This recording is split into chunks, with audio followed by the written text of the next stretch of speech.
राधे राधे, नमस्कार। आज मैं श्री राम जी का भजन लेके आई हूँ। बहुत सुंदर भजन है और भजन आप लोग सुनिएगा, लाइक कमेंट करिएगा और अच्छा लगे तो आप लोग भी गाइएगा और वीडियो को शेयर भी कीजिएगा। चलिए गीत को शुरू करते हैं। जय श्री राम।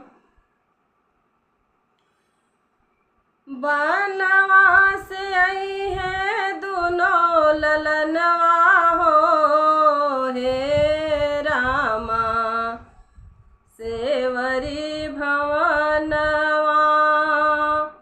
बनवा से आई है दोनों ललनवा हो, हे रामा सेवरी भवनवा।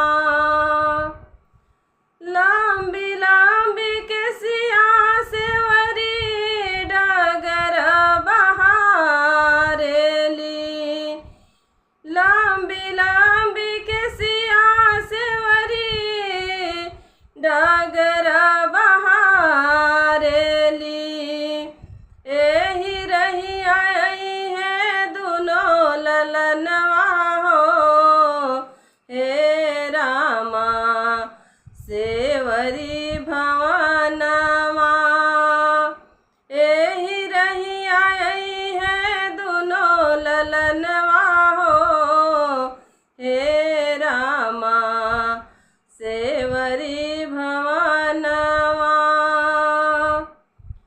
कुश के चटैया सेवरी झारी के बिछावेली। कुश के चटैया सेवरी झारी के बिछावेली। आसन लगई है दोनों ललनवा हो, हे रामा सेवरी भवनवा। आसन लगई है दोनों ललनवा हो, हे रामा सेवरी भवनवा।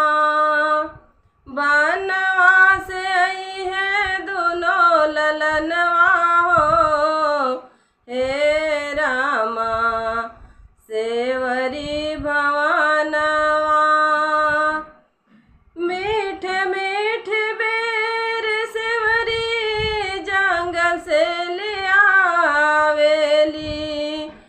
मीठ मीठ बेर सेवरी जंगल से ले आवेली।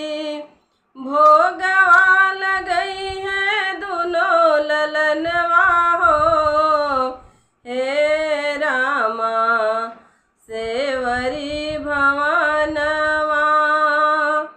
भोगवा लगई है दोनों ललनवा हो, हे रामा सेवरी भवनवा।